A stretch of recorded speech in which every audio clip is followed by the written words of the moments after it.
தற்போது கிடைத்திருக்கும் முக்கிய செய்தி. திருவண்ணாமலை பெரும்பாக்கம் பகுதியில் பிடிக்க வந்த அதிகாரிகளை மண்ணை கொட்டி தடுத்த புகாரில் 2 பேர் கைது செய்யப்பட்டிருக்கின்றனர். இது குறித்த கூடுதல் விவரங்களோடு இணைகிறார் நமது செய்தியாளர். தற்போது இவர்கள் என்ன பிரச்சனையில் ஈடுபட்டிருக்கின்றனர்? இது குறித்த விவரங்களை பதிவு பண்ணலாம் சதீஷ்.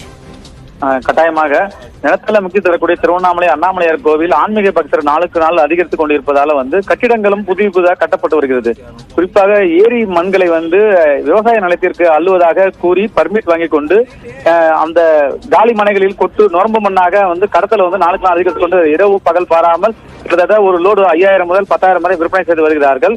இந்நிலையில் குறிப்பாக நேற்று முன்தினம் பெரும்பாக்கம் சாலையில் ஒரு டிப்பர் லாரியில் மணல் கடத்துவதாக பறக்கும்படை கனிம வளத்துறை பறக்கும் படை அதிகாரிகளுக்கு தகவல் கிடைத்துள்ளது.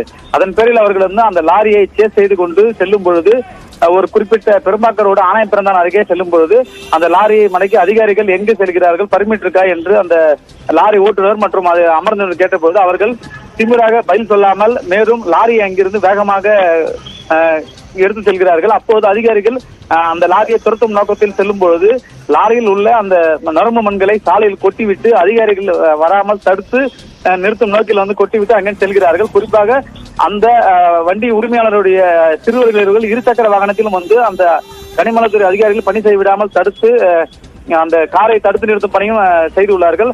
ஆகவே இது குறித்து அதிகாரிகள் மேற்கு காவல் நிலையத்தில் புகார் கொடுத்து அந்த புகாரின் அடிப்படையில் மணிகண்டன் மற்றும் கார்த்தி ஆகிய இருவரையும் இன்று கைது செய்து நீதிமன்றத்தில் ஆஜர்படுத்தி சிறையில் அடைத்துள்ளார்கள். குறிப்பாக திருவண்ணாமலை பொறுத்தவரை நாளுக்கு நாள் இந்த நொரம்பமண் கடத்தல் என்பது அதிகரித்துக் கொண்டே இருக்கிறது.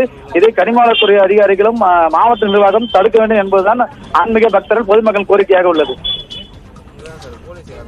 விவரங்களுக்கு நன்றி சதீஷ்.